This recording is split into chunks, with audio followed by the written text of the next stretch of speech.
Hello everyone, good morning. Welcome to Geek Latte. I'm Cindy, finally doing a video after all this time. I have been away for the summer, wasn't planned, it just kind of happened. I did actually do a whole bunch of recording for Dragon Age Origins, so all I'm doing right now is the voice acting, and I kind of bit off a bit more than I could chew with that project, so it's taking me so long. But we are definitely getting back on track now. The other thing I've got left to play in Dragon Age Origins is the expansions and the DLC and all that. And so that should just come after the main game and all that, which is huge, such a big game. So I was like, I don't know what I was thinking, but I really wanted it to be out there as a story on my YouTube, so it's gonna be. Anyway, today is not about Dragon Age, it is about Bioshock. I finally finished Bioshock after I think 2 years. I bought it Halloween, 2 Halloweens ago, I can't remember, and I got the whole trilogy. So I will be playing Bioshock 2 and Infinite. But I'm playing them in order. So, and yeah, I've got a lot of feels playing Bioshock.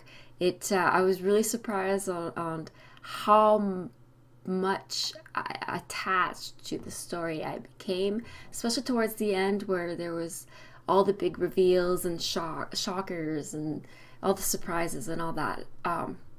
But anyway, I'm just going to talk about the story of Bioshock. The videos that I do about games are not reviews. They're just opinion about the story, because the story is really why I play video games. It's the challenge and all that is kind of second. The actual gameplay is kind of second to me. Which is actually, I will have to say that in some of the footage that I've got right now, playing, or that I will have playing in this video, you will see that I do have the God mode enabled. I had to hack the game, and it was hard because they patched the game, so it's not as easy as it once was to actually get the cheats in there. So I don't even remember how the hell I did it, but I looked it up online, and I was able to edit the right file. It took me a while, and get God mode, bind it to one of my keys. And the reason I did that is because I have been about halfway through the game, or more than halfway through the game, for a year, and I just couldn't touch it. Most of the reasoning behind is I'm a big chicken. I'm a big fat chicken, and that kind of game is really, really hard on my nerves.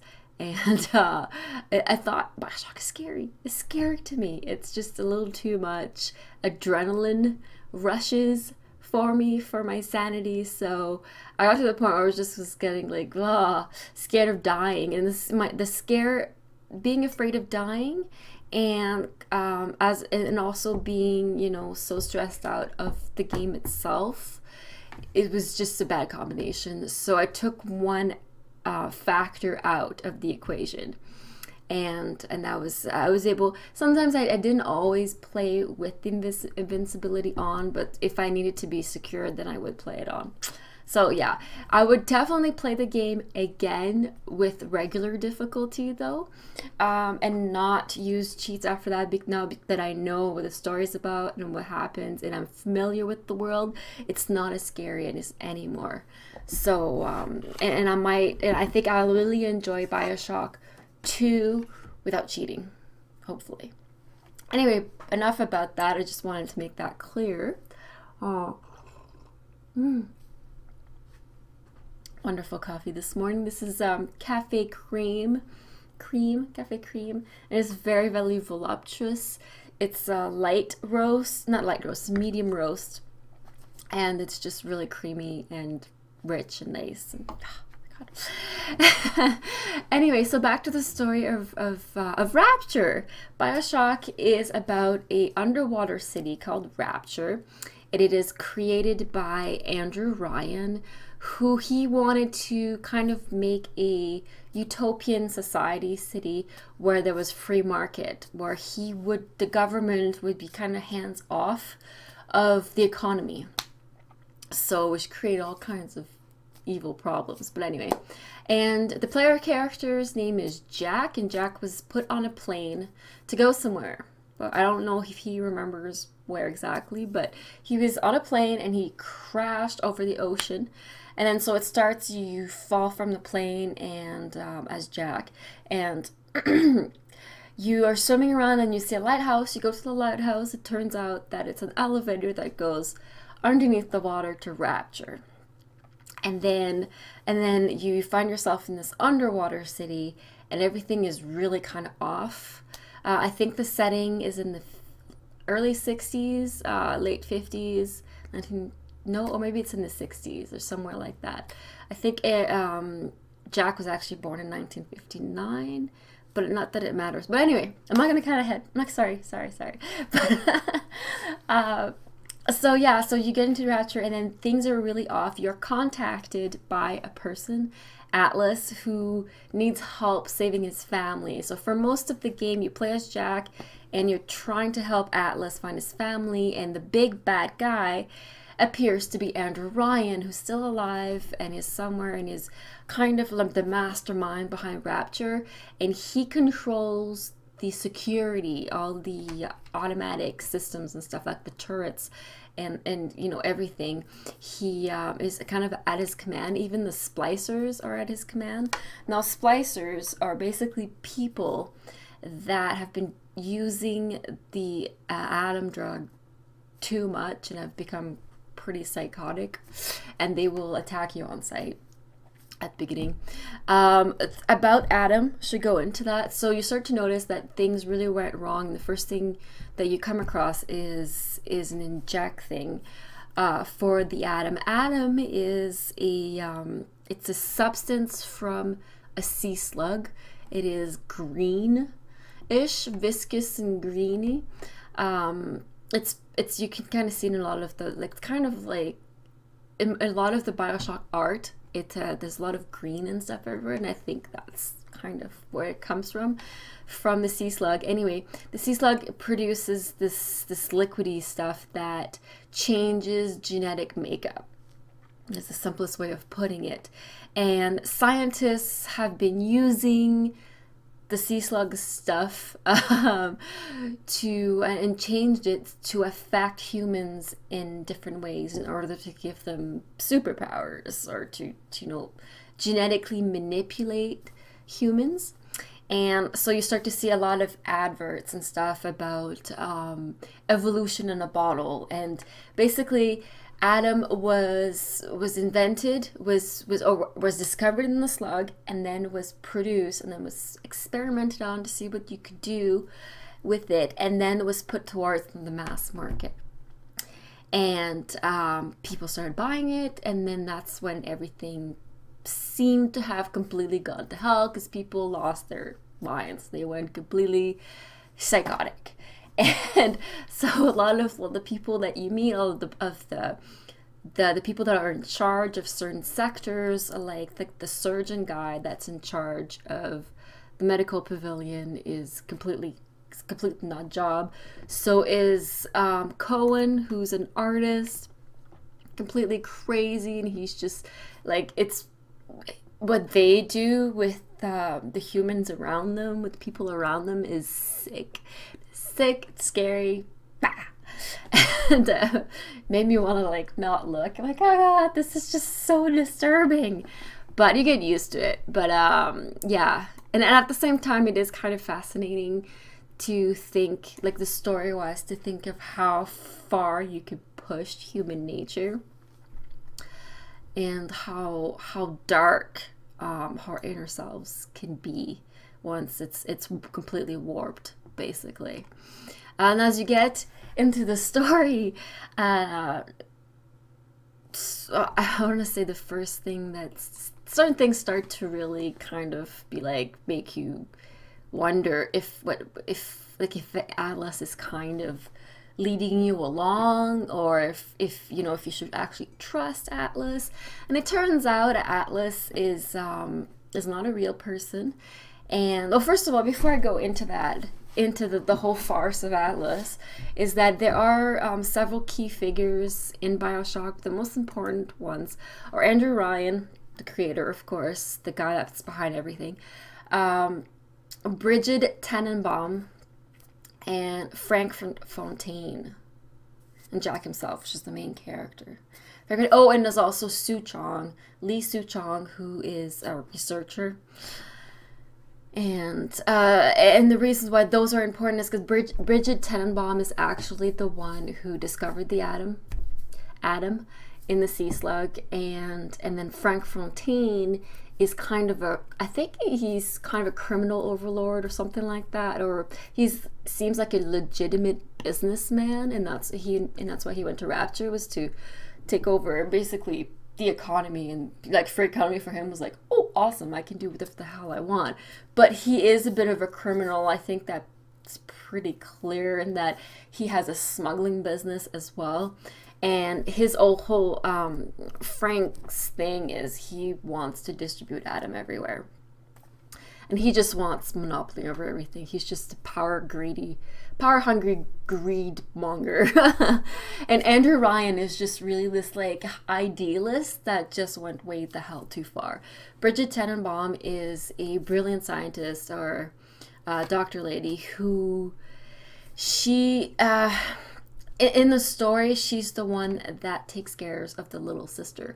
Now, how the little sisters and big daddies get into the story is in our kind of vital to Adam is they needed this. There was only so many sea slugs around, and the way to mass produce the Adam was to put one of these sea slugs inside a host, and so that they would produce that viscous green stuff over and over, and then you could take it out of the person.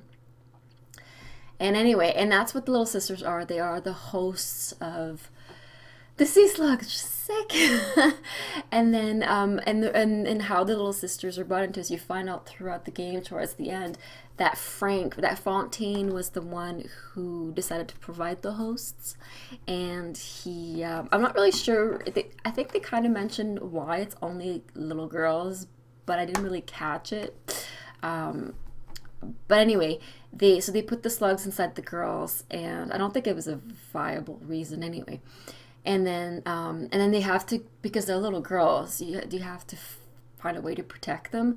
So they took volunteers, human males, grown-ups, adults, and they grafted their bodies inside their suits and changed their vocal cords, how they sound and all that, and made them, and also gave them these just stinky pheromones that the little sisters would respond to. And that came about over a series of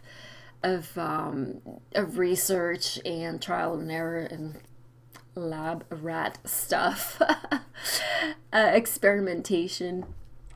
And yeah, so the little sisters and the big daddies are there to produce Adam and to recover Adam also from dead people. I think, because sometimes you'll see there's dead people, and then the little sisters are like, oh, there's an angel, and they somehow see corpses very differently than we do, because they always say things like, oh, I can see an angel dancing, it's so beautiful, and stuff like that. It's very messed up. I don't know how. Maybe it's because through mental conditioning, through all the experimentation they've been put through, they see, you know, they kind of have a vision of what the corpse looks like. Instead of seeing a corpse, they see something like a beautiful sparkly angel. Or maybe they can see auras, I don't know, but I found that was very, very interesting to put in there, and creepy as hell. But anyway, so Bridget, that's her whole thing, is she really feels really bad about what she's done, and she wants to save the little sisters. So as the story begins and you're Jack, she contacts Jack, and when you come across your first little sister and you beat the big daddy that's with her, I think you harvest the first one without meaning to. And harvesting means you just drain the little sister out of all of their atom and just kill them. But then the Tenenbaum comes in and interferes into, I guess you got a comm of some sort of, oh, you got a radio. That's what it is. Atlas gives you, oh, does it give you a radio? How the hell do you come across radio? I don't remember, but you have a radio. Anyway, and she contacts her to the radio and she says, you know, there's a better way to do this. And then she gives you this, or she directs you towards this extractor, I guess, that you can just take the atoms safely out of the girls and saving them and curing them. And I think you take the slug out too. I'm not entirely sure, but they become normal after that. And, well, as normal as they're gonna be. So that's basically the big choice in Bioshock. The big roleplay choice is if you harvest the little sisters and kill all of them, or if you save them. And of course, if you want the good ending, you save after the first one doesn't count, but if you save all the other ones after that, you will get the ending. If you do a mix of both, you'll get the lesser bad ending, and if you just harvest to your heart's content, you get the bad ending. That's basically how that is, and we'll talk about the ending a little later. But so yeah, so the little sisters and the Big Daddy I thought were really interesting and creepy and all that, and it was just sick on how they prey on children in order to mass produce. But at the same time, to me, in the story sense, it reflects on ourselves, like in how many factories and brands and whatever products that we buy, either consciously or unconsciously buy, that come from places where they use child labor and so forth and so on. Like I love how it touches on subjects like that or topics like that are reality. It's made in that's why I like science books, or not science, I'm sorry, science fiction books and dystopians and stuff like that, and things that happen after the apocalypse, because they make you think of actually what's going on in our own lives right now. That's wrong. That is completely wrong. And it's really kind of pushing the envelope in a fantasy world and saying, okay, so this is completely messed up. Yeah, it's to the edge, it's out there, but it's not completely, it's not out of nothing. It's those are all ideas that are from our own lives. So anyway, I'm going a little too philosophical with that. But so as you play the game, eventually you get through where I got, which a little bit past the middle, or yeah, middle to end there, and you find out that Jack, part of the reasons that, okay, I think anyway, this is my theory on Jack. He injects himself with all this stuff, these plasmids, this atom, and he changes his whole genetic makeup from the time he arrives on Rapture.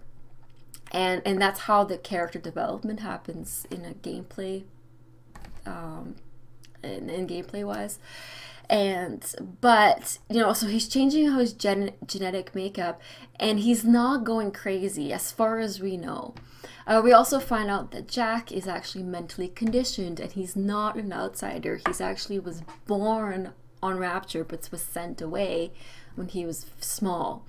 And of course, like the second shock was that actually no, the first thing you find out is that Jack was born on Rapture, and he's actually the son of Andrew Ryan and his mistress Jasmine Jeline, I think, and who was she was a dancer, I think. Anyway, and Jasmine sold her embryo to Bridget, or actually Bridget, who bought it for Fontaine.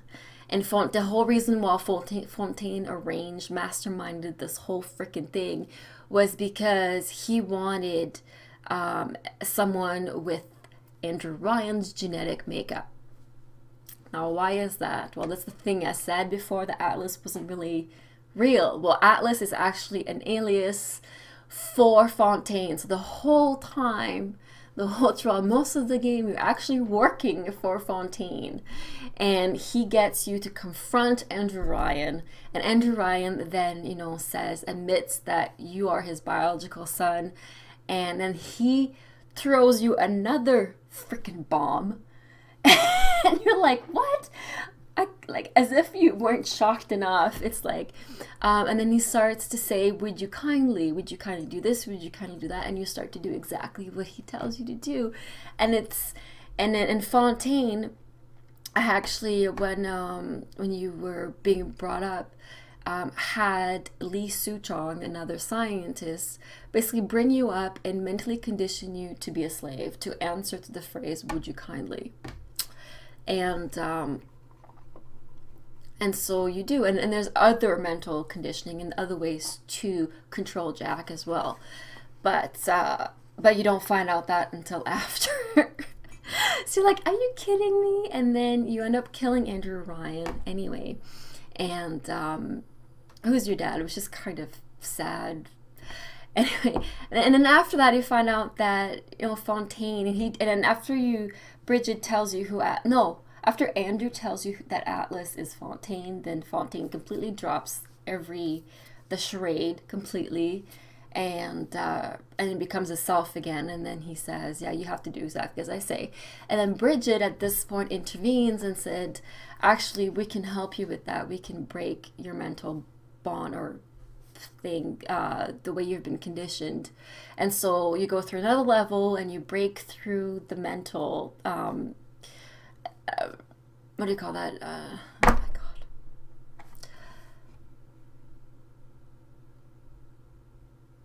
You break through the mental control of Fontaine, and then, which is kind of cool, as you're like breaking it, you start, at some point you lose power over your Eve powers, or your Adam powers, so the powers that use the Eve. Anyway, and it starts to like, just whatever, it just changes on you all the time, so you can't select it, which is kind of fun because it makes you use powers that you may not have been using in the game. So I thought that was kind of neat.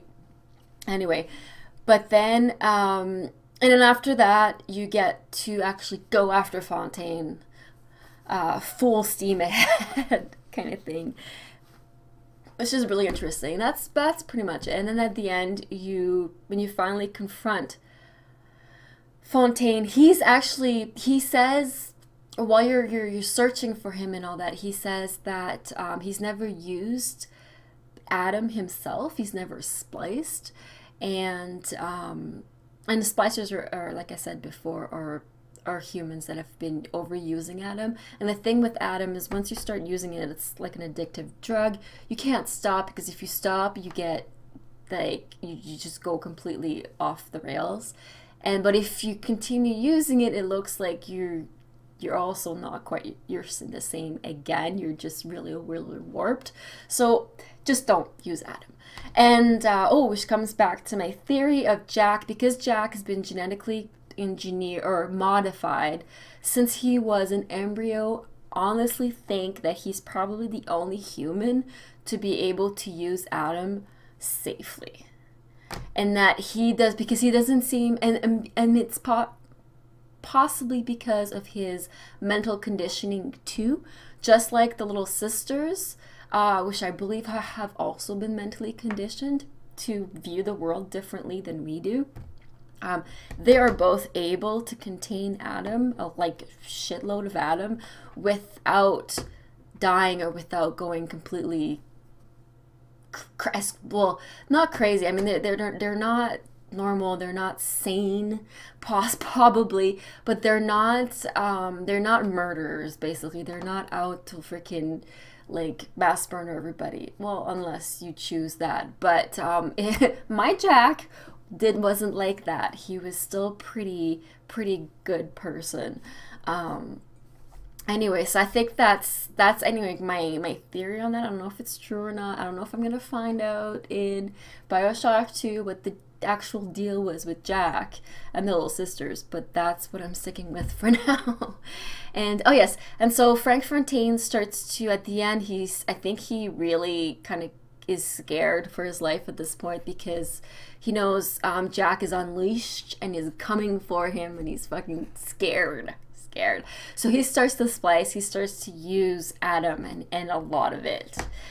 And so by the time you find him at the end, at the final boss, he's like completely superhumaned up, and he's naked. He doesn't have any clothes on, but he's kind of like one of the heroes, the characters from, oh my god, from that The Watchmen, the blue guy, you know, kind of what it reminds me of. But anyway, before that, Bridget tells you that in order to find Fontaine, because Fontaine at some point escapes somewhere you can't go, you need the help of the Little Sisters, and for some odd, stupid reason, the only way the Little Sisters will help you is if you look like a Big Daddy, which honestly is completely weird, because throughout the game, as you save all the Little Sisters, you get presents from them, and it looks like the Little Sisters actually trust you and they want you around. So why would you have to dress as a Big Daddy? And you also have to spray yourself with pheromones, and you have to change your voice. And that one changing your voice, you can never go back to. So you're afraid you're gonna sound like brr, like a Big Daddy the whole time.